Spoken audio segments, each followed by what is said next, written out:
Somewhere in Michigan, in the quiet hours before dawn, a man picked up the phone and dialed 911. His voice was calm. Almost too calm. He gave his name. His address. And then, without hesitation, he said the words that would haunt the dispatcher forever: "They're dead." The operator pressed for details. "Who is dead, sir?" A pause. "My wife and kids." For a moment, silence filled the line. The kind of silence that carries the weight of something irreversible. The dispatcher asked if he had a weapon. He said yes. Asked if he had hurt anyone else. He said no. But inside that house, the truth was already soaked into the walls. 4 young lives had been cut short. A mother, beaten and left bleeding. And the man on the phone, the one calmly giving directions to his own crime scene, was the very person responsible. Gregory Green had been given a second chance. A chance to rebuild. A chance to love. A chance to prove that the past did not define him. And for a while, it seemed like he had done just that. A wife.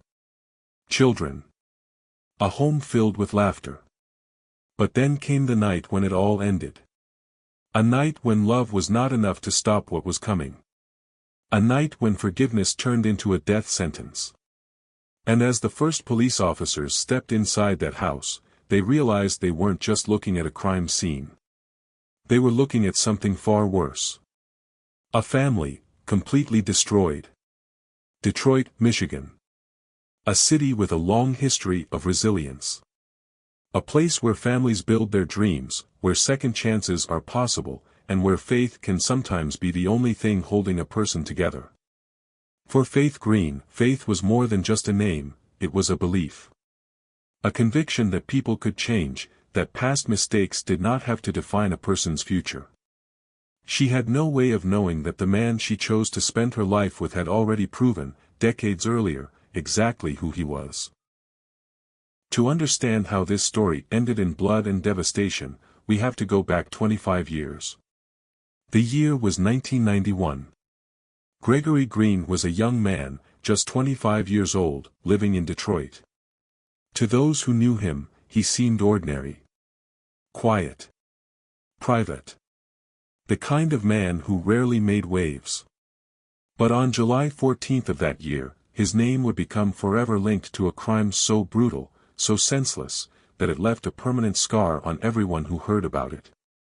That night, Gregory walked into the home he shared with his pregnant wife, Tanya Green. She was 6 months along with their child, a life waiting to begin, a future being woven one heartbeat at a time. But there was no future for Tanya. Gregory stabbed his wife. Tanya had no chance. She bled out before help could arrive, her unborn child dying with her. When police arrived, they found Gregory still inside. There was no elaborate escape plan. No attempt to cover his tracks. Just a man who had done the unthinkable and was now standing in the aftermath. He was arrested on the spot and charged with second-degree murder. He pleaded no contest. And for the next 16 years, the walls of a Michigan prison became his home. But here's where the story takes a turn that no one, especially Faith Green, could have predicted. In 2008, after serving just 16 years of his sentence, Gregory Green stood before the parole board and asked for his freedom. He had done his time, he said. He had changed. Found God. Found remorse. He was no longer the man who had killed his wife and unborn child. There were those who believed him. Among them, a pastor named Fred Harris, a man who had known Gregory before prison, a man who had seen potential in him. Pastor Harris wrote to the parole board, vouching for his transformation. Everyone deserves a second chance, he said. And against all odds, Gregory Green got one.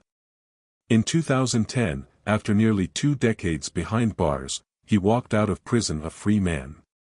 A man who had already taken a life. A man who had proven what he was capable of. But somehow, the justice system decided that he deserved another shot at life. Another chance at love.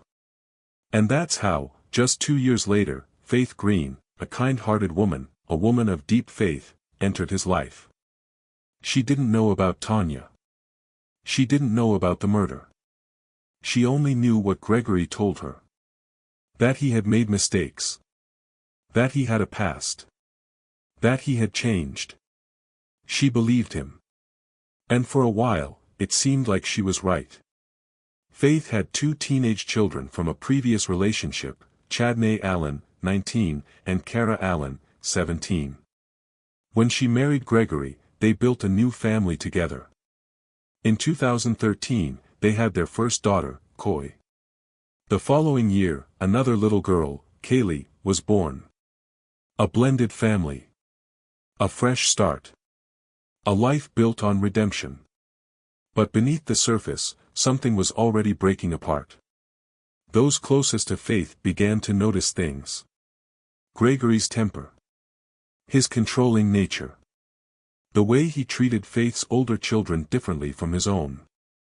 The way his anger seemed to simmer just beneath the surface, always waiting for the slightest excuse to rise. Faith, a woman of deep religious conviction, wanted to believe in the man she had married.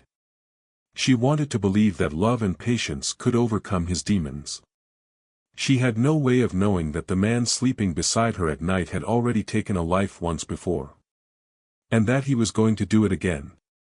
Inside Michigan's prison system, Gregory Green spent 16 years behind bars. For most, a second-degree murder charge, especially one involving the brutal killing of a pregnant wife, would mean far longer. But Gregory was given an opportunity. An opportunity that would set the stage for a tragedy no one could have imagined. In 2008, his case came before the Michigan Parole Board. By then, he had become a model inmate. No major infractions. No outbursts. A man who, at least on paper, appeared reformed. And he had support. One of the strongest voices advocating for his release was Pastor Fred Harris, a man who had known Gregory before his incarceration. Pastor Harris believed in forgiveness, in redemption, in the power of faith to transform even the most broken soul. He saw Gregory as a man who had paid his debt, a man who could still have a future. "He's changed," Pastor Harris wrote in a letter to the parole board. "Everyone deserves a second chance." And in 2010, Gregory Green got one. When he stepped out of prison that day, he was a free man, but he wasn't alone for long. That same year, he met Faith Harris. A woman deeply rooted in the church. A woman who had been raised on the values of forgiveness and second chances. Faith was not just any woman, she was Pastor Fred Harris's daughter. A single mother of 2 teenagers, Faith had already lived through her share of struggles. She had been married before, had built a life, and had endured its unraveling. But when she met Gregory, she saw something in him that spoke to her faith. He was a man with a past, yes. But he was also a man who claimed to have found God. A man who had been through trials and had come out the other side. A man who, like her, was looking to rebuild. They married in 2010, merging their lives, their children, their hopes. Faith brought her teenage children, Chadney Allen, 19, and Kara Allen, 17, into the home, while she and Gregory later welcomed 2 daughters together, Koi in 2013 and Kaylee in 2014. From the outside, they looked like any other family. But behind closed doors, things were different. Gregory was a man with a temper. A man who, when pushed, could turn cold, calculating, and cruel. Faith's friends and family began to notice the warning signs, how he isolated her, how he controlled the household, how he treated her teenage children differently from his own. And then, there was the gas incident. One night, Faith woke up to a strange smell. Thick. Heavy. Unmistakable. Gas. She moved through the house, searching for the source, her heart pounding. And then, she found it. The stove burners had been turned on. Gas was filling the air. Faith didn't hesitate. She turned off the gas, gathered herself and reported the incident to the police. She knew what this meant. This was no longer just emotional abuse. This was something more. A warning. A test. A threat.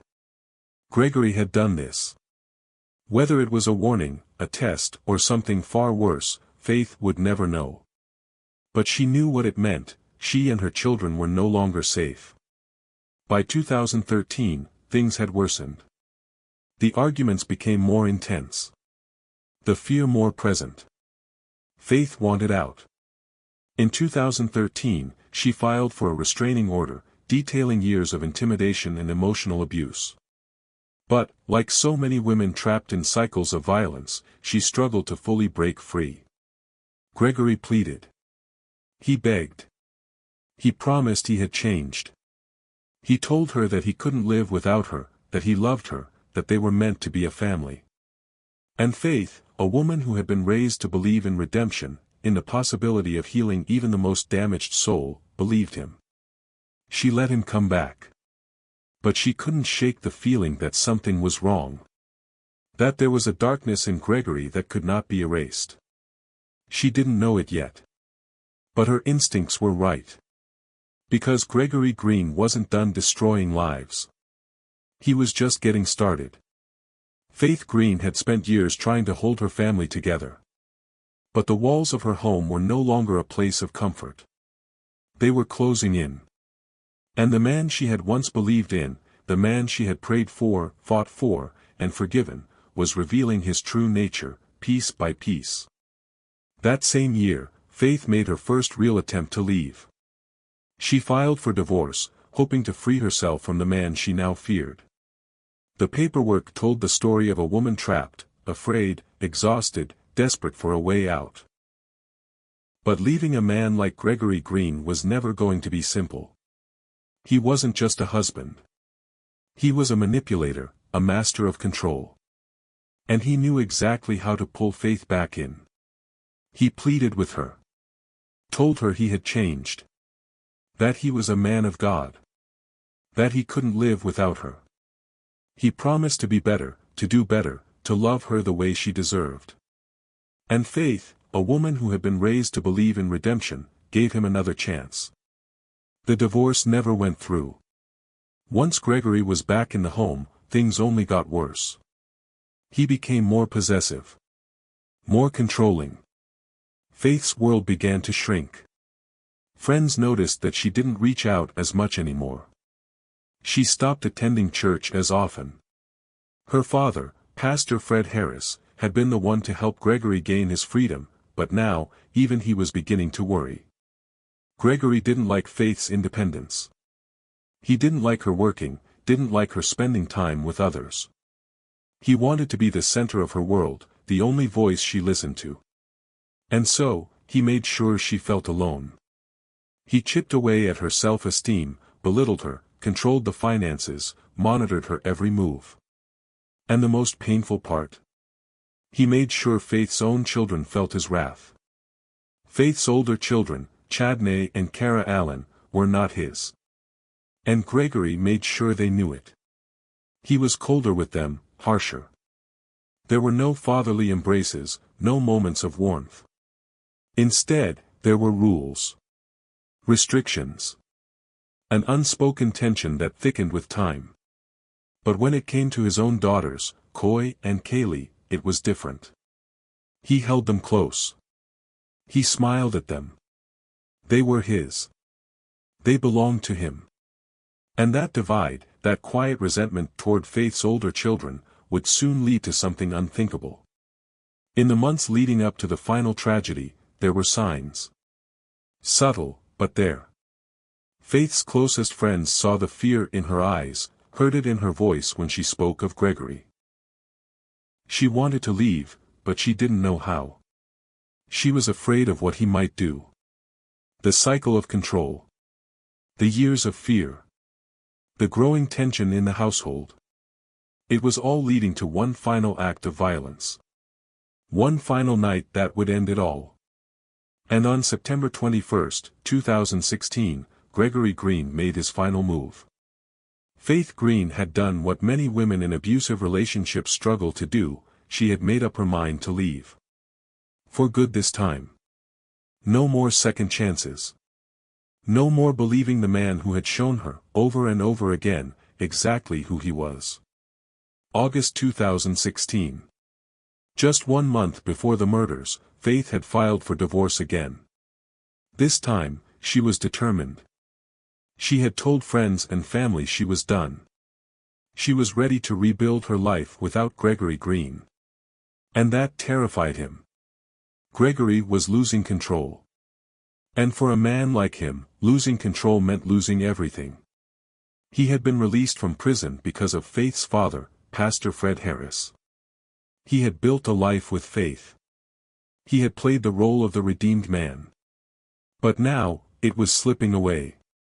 And so, Gregory Green decided that if he couldn't have his family, no one else would either.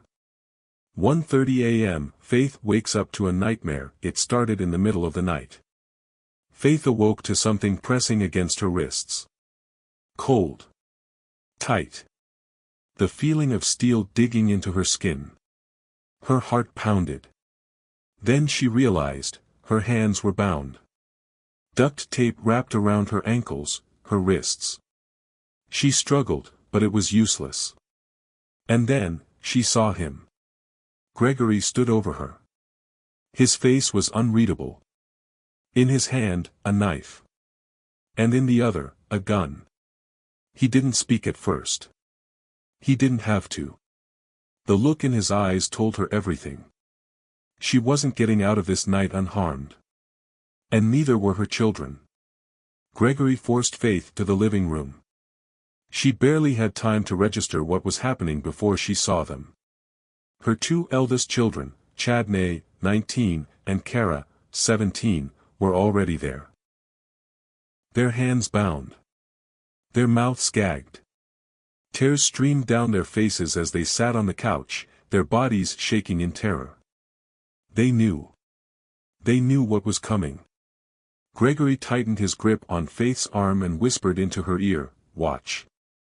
Then, without hesitation, he shot Kara, then Chadney. Faith's world collapsed around her. Her babies, gone. And she had been forced to witness it. But Gregory wasn't done. He still had 2 more children in the house. His daughters. Coy, 5. Kaylee, 4. Unlike Chadney and Kara, he didn't shoot them. He had planned something different. He carried his daughters into the garage and placed them in the back seat of his car. He rolled up the windows, shut the doors, and turned on the engine. Then, he walked away. They died of carbon monoxide. With his children dead, Gregory turned his attention back to Faith. She was still bound, still sobbing, still in shock. But he wasn't finished yet. Visual, the gleam of a knife in dim light. The sound of ragged breathing. He cut her face with a blade. Faith pleaded, begged him to stop. But he didn't. Instead, he raised the gun once more and pulled the trigger. And then, just like that, Gregory Green was done. He had carried out his plan. His family was destroyed. And now, he had one final call to make.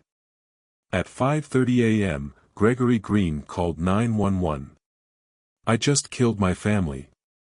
My 2 girls are in the car. My stepkids are on the couch.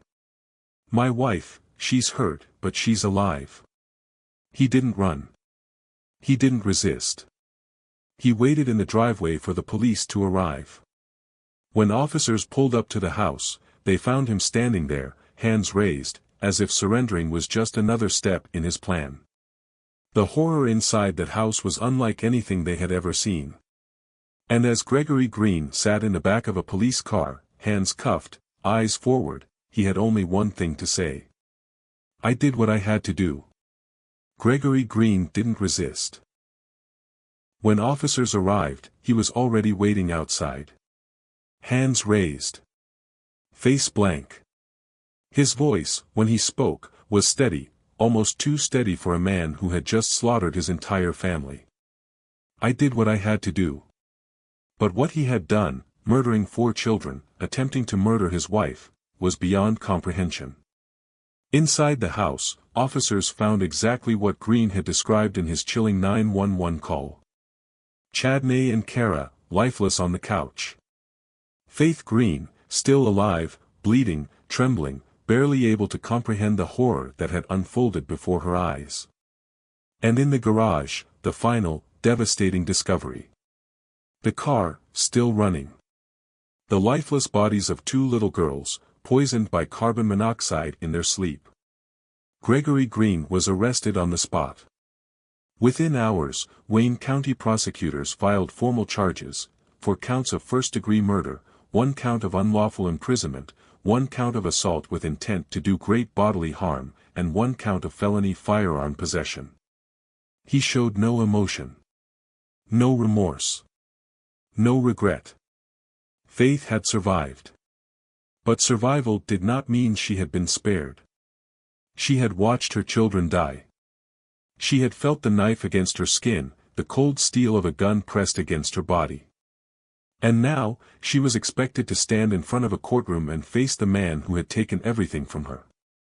On October 5, 2016, just weeks after the murders, Faith Green sat in the courtroom as prosecutors laid out the horrific details of the case. She sat just feet away from Gregory Green, the man she had once called her husband. The father of her 2 youngest children. The man her own father had vouched for, believing he had changed. When Faith spoke, the courtroom fell silent. You are a con artist. You are a monster. You are a coward.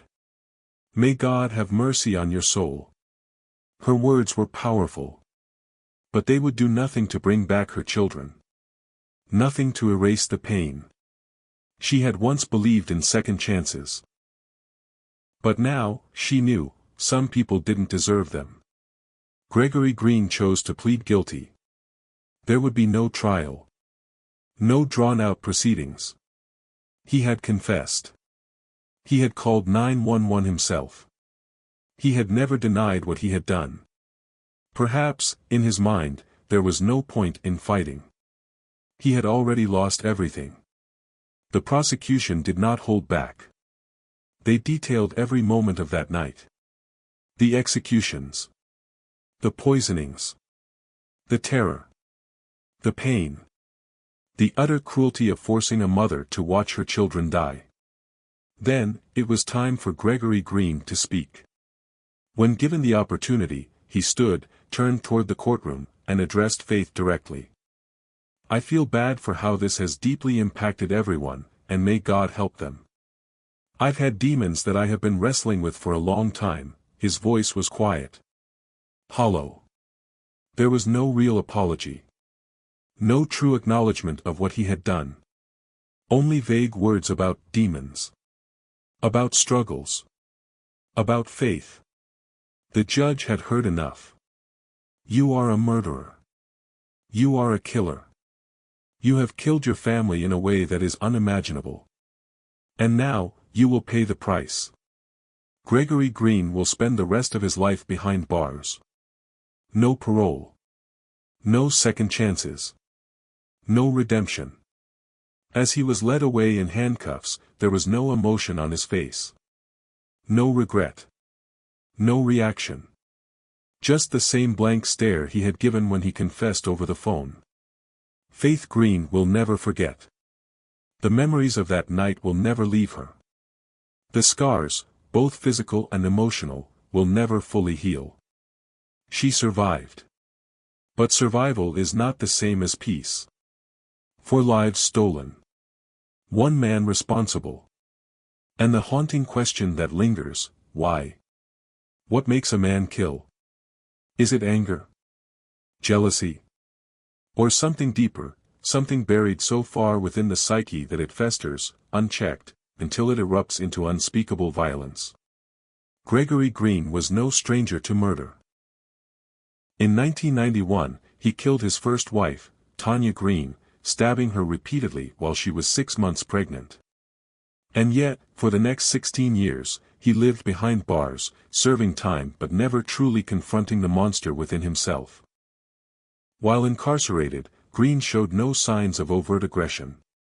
No fights. No disciplinary issues. To those who observed him, he was calm, polite, even remorseful. But the true test of a man's nature isn't how he behaves in confinement, it's what he does when he's free. Experts have debated what drove Gregory Green. Was it psychopathy? Narcissistic personality disorder? Or simply a dangerous combination of unresolved trauma and unchecked resentment? If he had been truly rehabilitated, why did he kill again? And why did his violence escalate?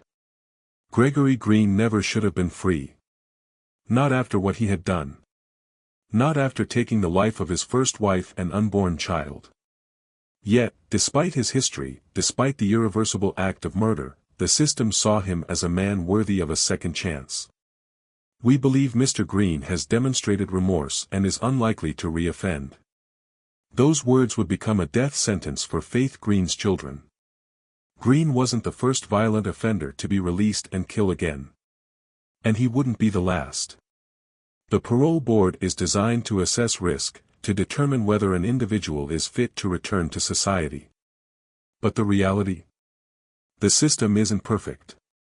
It's flawed. And in this case, it failed catastrophically. Faith Green's own father believed in redemption. He saw Gregory as a man who had paid his debt to society, a man who had found faith, a man who deserved another shot at life. And so, Green walked free.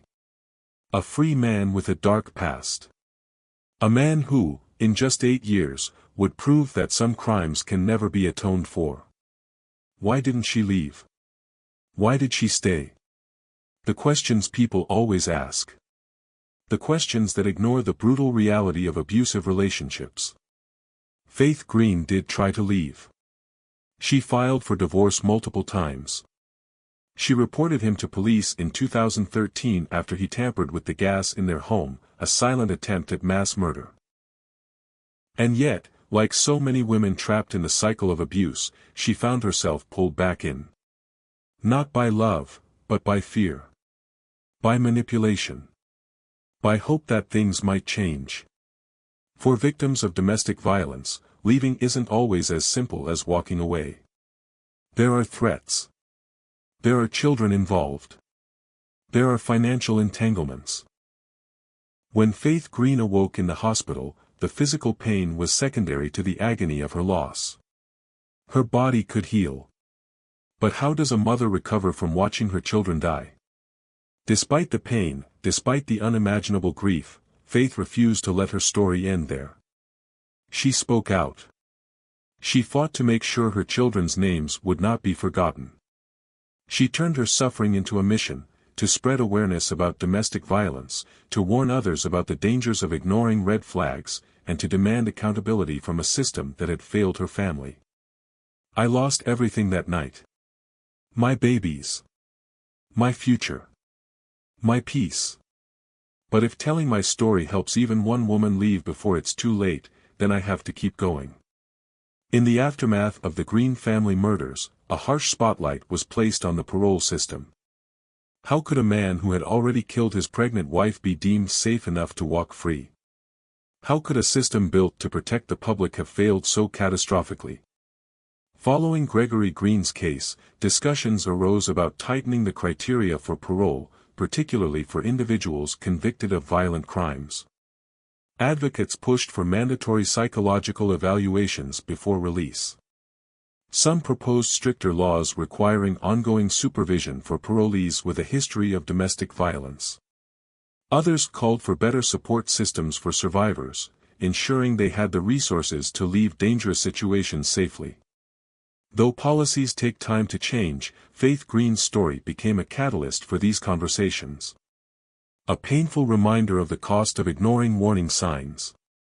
The tragedy of the Green family is one that should have never happened. And yet, it is far from an isolated case. Every year, thousands of women and children suffer at the hands of abusers who manipulate, threaten, and ultimately destroy lives. Faith Green saw the signs. She tried to leave. But like so many victims, she faced roadblocks at every turn. A system that failed to protect her. A man who manipulated her trust. And a reality that, for victims of domestic violence, the most dangerous time is when they attempt to leave. So what can we do? How can we stop tragedies like this from happening again?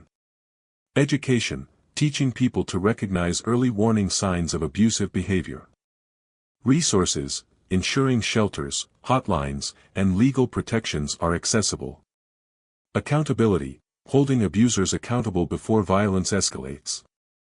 Stronger policies, implementing stricter parole evaluations for violent offenders. No one should have to live in fear. No one should have to suffer in silence. And no one should have to endure what Faith Green endured. The story of Gregory Green is one of failure of a system that was meant to protect. Failure of a justice process that believed in second chances without fully understanding the risk. But it is also a story of survival. Of a mother who lost everything but refused to let her tragedy be in vain. We owe it to Faith. We owe it to her children. And we owe it to every victim still trapped in the cycle of abuse, to do better. To be aware. To take action. Every crime has a final truth. And sometimes, that truth is a warning.